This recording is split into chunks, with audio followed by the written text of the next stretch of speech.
Chip.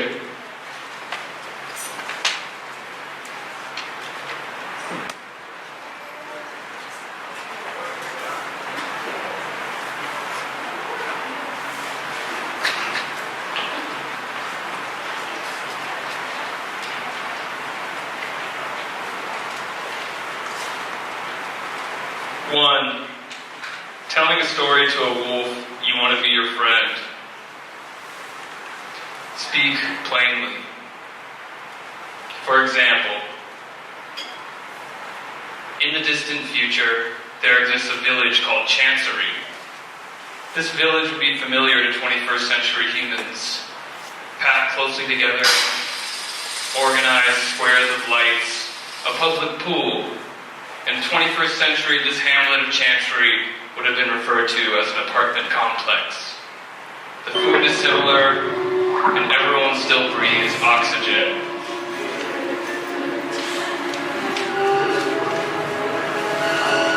Everything is appropriate, and everything is square and organized, and everything is equitable and clean, and everyone is equal. Everyone knows everyone's name. Everyone helps everyone. Some consider it a utopia. In this future bastion of equity lives a man named Ryan, a kind, sensitive man, preoccupied with roles and words, how they've changed, what definitions have shifted. He wonders earnestly about the dormant meaning of power, dormant meaning of man, dormant meaning of white. Of course, he harbors these feelings privately. He channels his sensitivity. Often these channels are social. 2, telling a story to a wolf, you want to be your colleague. Introduce company quickly. For example, this is you, citizen of Chancery, the only home you've ever known. Something draws you to the abutting forest. You look into it longingly, pretending to look at yourself in a pocket mirror. What worlds lurk in this darkness? Its presence holds a private fable for anyone whose soul it entices.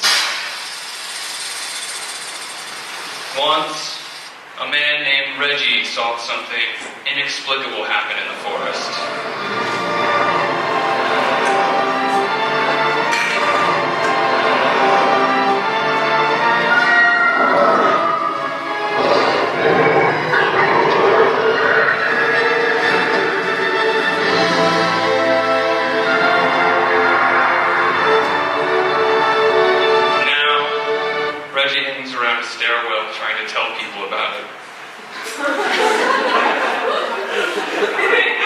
No one's interested.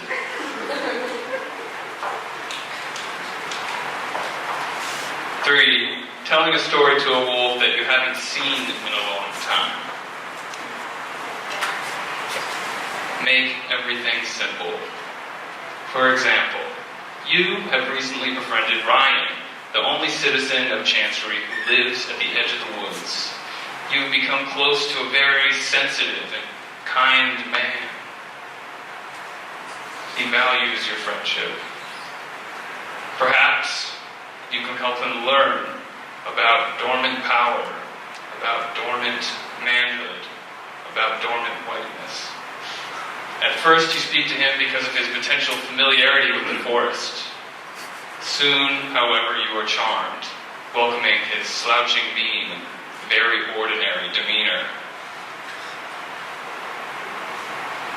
You and Ryan have mutual friends, like this guy. While Chancery seems small, it is vast.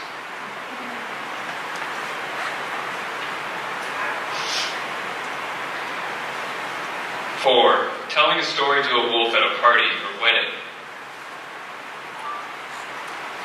Without being too forward, share a story you may know concerning wolf culture. For example, sometimes you call Ryan John, Hi, John. It's an inside joke. It refers to a story where a member of the wolf community came up to Ryan while he was staring into the woods. To Ryan, this wolf was a stranger. He lived there all his life and never seen a wolf there before. He said it took all of his courage to stand his ground and meet this beast.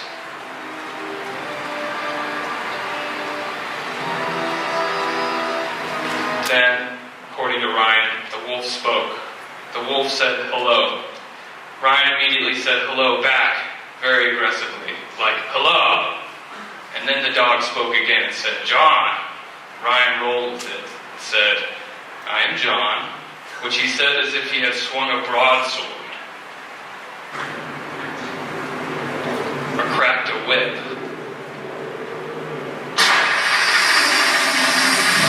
Then Ryan said he and the dog had a discussion about things that weren't very important, general small talk, and by the end of the conversation, they both felt really good about it. Though you weren't there for this, Ryan told you about it later. He couldn't stop laughing. And of course, even though you question the plausibility of this tale, your fascination with the forest grows deeper. Soon Ryan has a lot of stories like this for you, as you see each other more and more often. It doesn't take long for you to realize that Ryan's stories are crude allegories about his ex-girlfriend, Mary. Even though the stories become increasingly critical of the wolf, that's okay. It's a wolf. At the beginning of your friendship, his campy hyperbole was mixed in well. And even though these stories are really just an outlet for Ryan's sensitivity, you found yourself increasingly devoted to this tender man's kind zaniness. At night, you feel the unkept forest calling you. Telling a story to a wolf at a conference or work event. Pose a question. For example, what is it to know the mundane sources of our myths? Follow your intuition. If Ryan seems pathetic and quirky, that's okay. If he seems like a mean, ill-willed, low-down shit-talker, that's okay too. Just know that he has come to you, a curious man.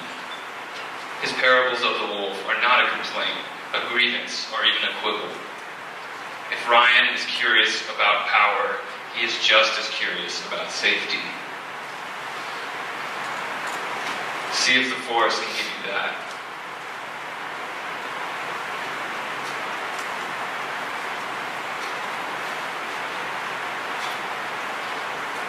After a while, you decide to look into these wolf parables. You go to see Mary, Ryan's ex. Their breakup was awful. That one guy said that Mary's been in the shower for almost a year. Ask Mary why Ryan might be comparing her to a wolf. Start from the beginning. Ask her how she met Ryan. By the pool. That one by the forest. You're not surprised. Ask her what it was like to be with him. It felt like we were breaking up with each other as soon as we met. He seemed so helpless at first. I quickly became helpless too. In a way, it was sort of beautiful.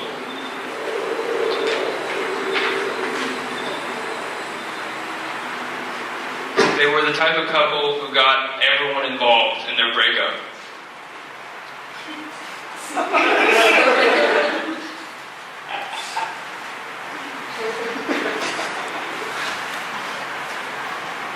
Ryan wanted everyone to know that even though the relationship was over, there was no reason why they shouldn't all remain very close friends.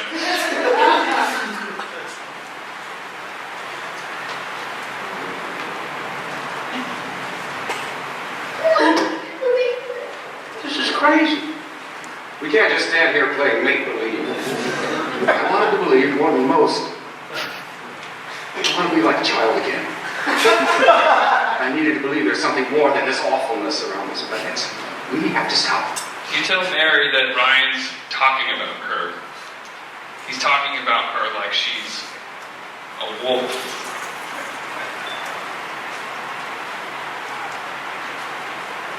Mary makes gestures to you that are difficult to understand.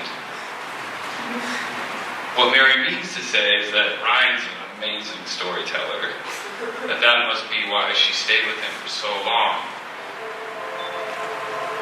Once, man and those in water were linked. They inspired us. They spoke of the future. Man listened, and it became. She loved when Ryan put her in his stories. Help, man. Help, man. Help, man. Help, man. You're not convinced. That's okay. You can believe this wolf is real then, says Mary. But that wolf is real. It is. You will leave thinking she is still recovering from the breakup.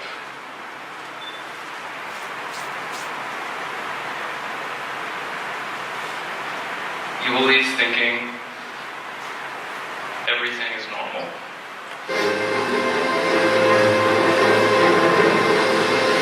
That everything is appropriate. And everything is square and organized. And everything is equitable and clean. You will leave knowing you are not a wolf. Telling a story to a wolf you have just been introduced to. Cut to the chase. For example, let's say you're Mary's replacement. Let's say Mary, driven to madness, could not inspire Ryan any longer. Let's say you can help Ryan learn, gather, and define more now than he ever could have with Mary.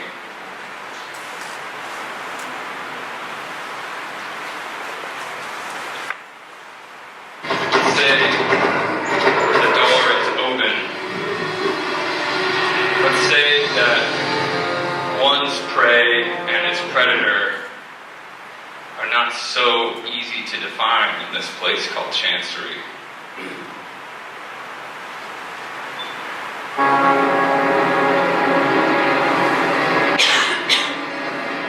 Let's say that you already reside in the tight quarters of total irony. Muse and laborer.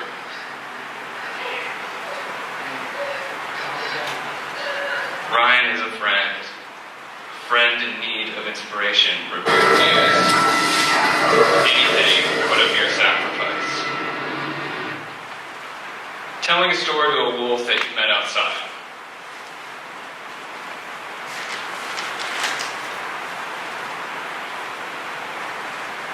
For example,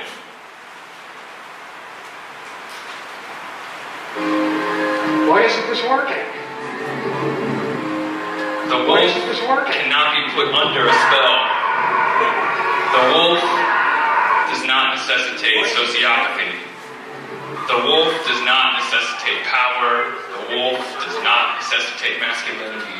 The wolf does not Why isn't this necessitate working? whiteness. Telling a story to a wolf that is a stranger in other situations. The secret to starting a conversation with a wolf you don't know is to make a comment about the current social context. For example, there are beings in this world who will not be muses for our stories. Beings in this world who are not arable land waiting for Ryan's seeds.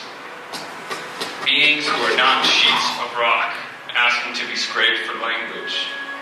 Beings who are not feminine problems waiting to be solved by men. Beings who are not food before and food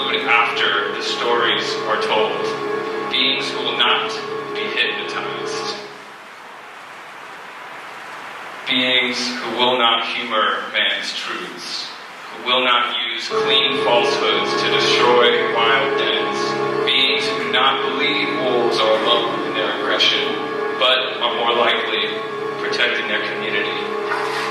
Beings drawn to the territory of names, words, and stories, but never absolutely bound to them. What does the forest see back through the mirror? Does it see through all of this? This erasure of privilege? In absence, men like Ryan call boredom or right to free speech.